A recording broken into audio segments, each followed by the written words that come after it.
You know what the number one and number two things that people say they want to run in a Blackout are? Not in the first or second place is lights or even a furnace. But the absolute number one thing is, of course, a refrigerator. And the second is, of course, a freezer. But if the power goes out and I need to run my fridge, I don't have a counter space that's really close to my fridge in order to put a power station. And what if you don't have a huge system to run your entire house and just want simple backup power? Well, that's where Blue comes in. They've actually launched a system that's specifically designed for fridges and freezers. Now, I first saw this at CES 2026 when I visited their booth, and I was actually really excited that they launched it. Because it is a real problem that people need a fix to, is a simple solution for fridge and freezer power when there are blackouts. Now, I'm not gonna spoil too much, but I can tell you right now that I really do like this system. But of course, there are a few quirks that you need to be aware of before you purchase it. So let me give you all of the information about it, and then you can decide if this is the right system for you,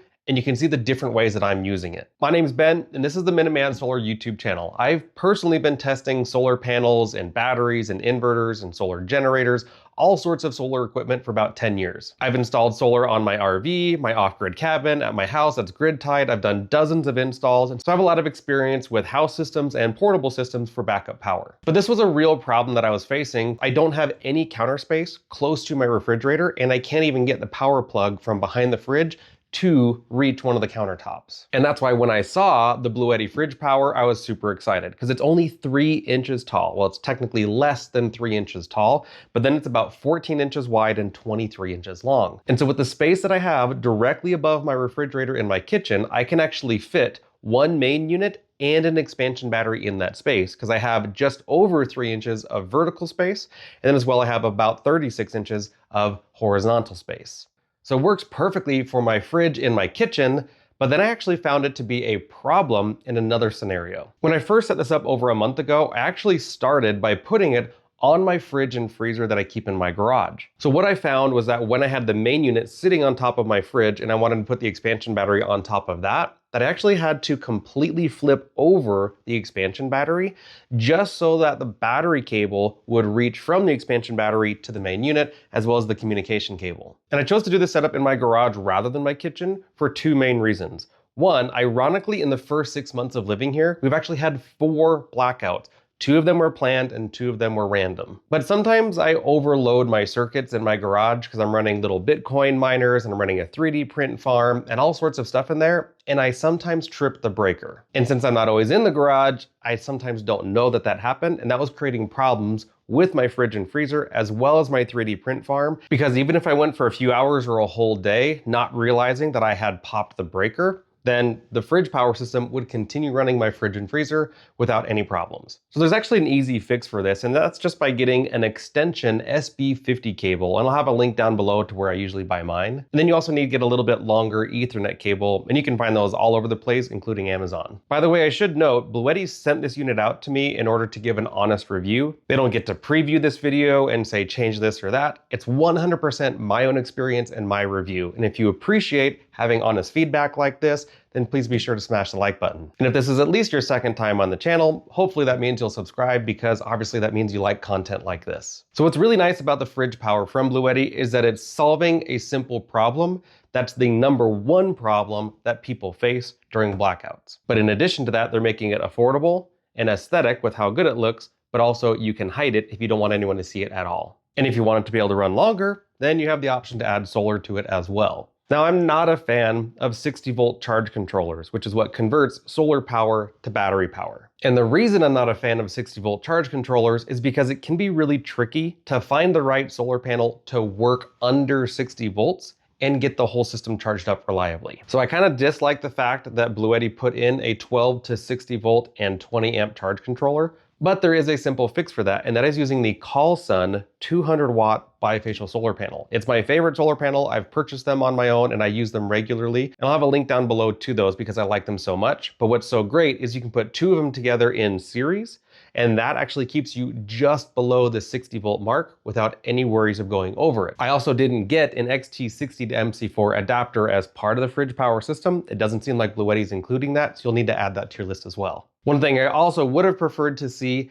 is solar inputs on each expansion battery. All I found was the battery expandability port, the comms port, as well as a USB-C port. And interestingly enough, there actually aren't any vents on the battery, just on the main unit. But the main unit, as well as each expansion battery, has a lithium iron phosphate battery in it, rated to 2016 watt hours. So I wanted to do a test on how long I could run both my fridge and freezer off of the main unit and one expansion battery as if the grid had really gone out. I didn't add solar, I didn't wall charge it, and I got just over 25 hours of constant runtime from the fridge and freezer, which is actually really good. Of the full 4,032 watt hours of battery, I only got 3,150 watt hours from it, which is 78%. Normally, I like to see at least 85% efficiency out of a system, but there is a way you can get that.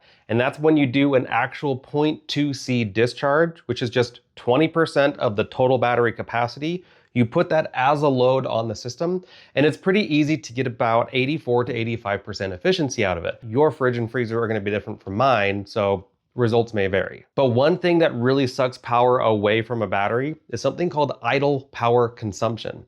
And this is having the inverter turned on uses power from the battery, even if the fridge and freezer are not doing any actual cooling at that moment. Now, if you use it in eco mode, you can actually get this down to as low as 4 or 5 watt hours per hour, according to Blackout. I chose to keep running mine in the standard UPS mode with no eco setup, and that's where I got closer to 25 watt hours per hour. So obviously it makes sense to run it in the eco mode because you're going to get better run times out of it. But monitoring the entire system has been really easy. I prefer to use the app because I pretty much always have my phone on me. And within here, I'm getting live data on how much power is either coming in from solar, from the grid, how much power is running to whatever devices are plugged in, and I can even turn everything off and see how long it's going to run at the current state of charge. But you can also use the remote screen. Because there is no actual screen on the fridge power system, I'm really glad that this is available so that way you can see all of the little details of what's going on with the fridge power. This updates every few seconds, and I'm at the complete opposite side of my house right now from where the fridge power system is,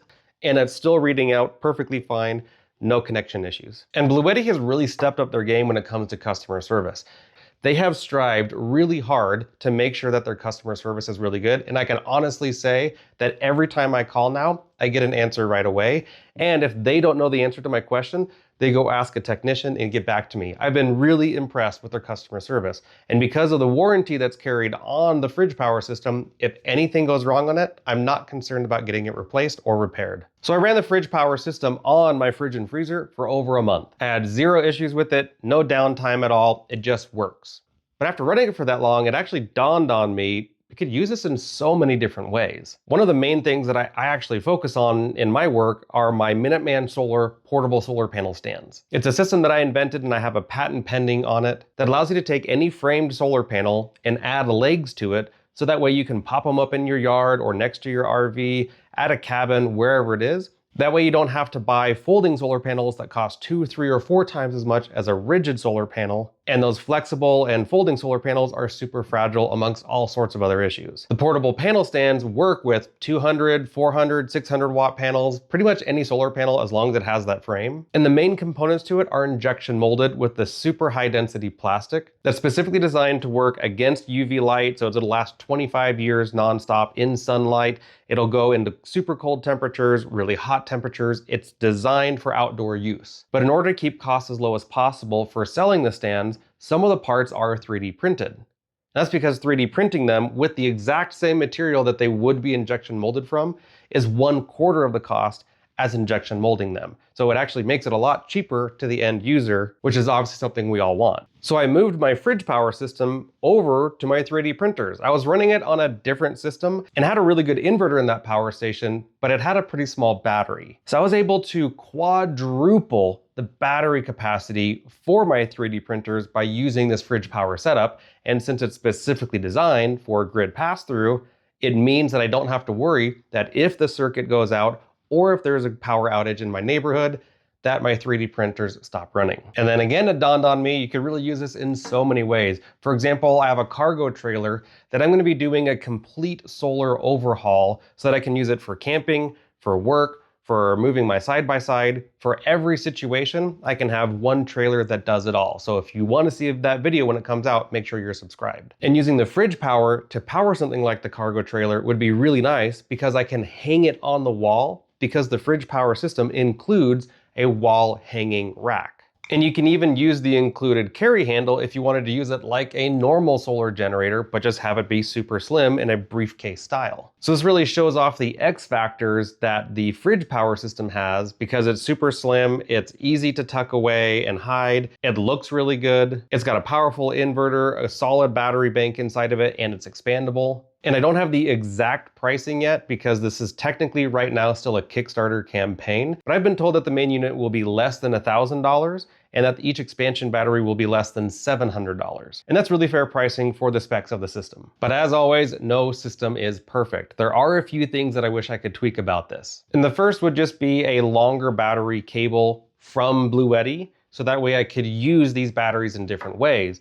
Because the main issue that I had with running my 3D printer off of this is that I couldn't put them on their sides and keep the ventilation going on the main unit while still being able to connect to the expansion battery. So in the end, I ended up having to put them flat again on one of my shelves, but I'm actually going to 3D print a little stand to hold the batteries up. That way I can still get airflow under it, and then I can keep it propped up in between my shelves, really tucked away. The second issue that I have with it is obviously the solar. Even if they just went to a 75-volt charge controller, then people could use pretty much any solar panels they want.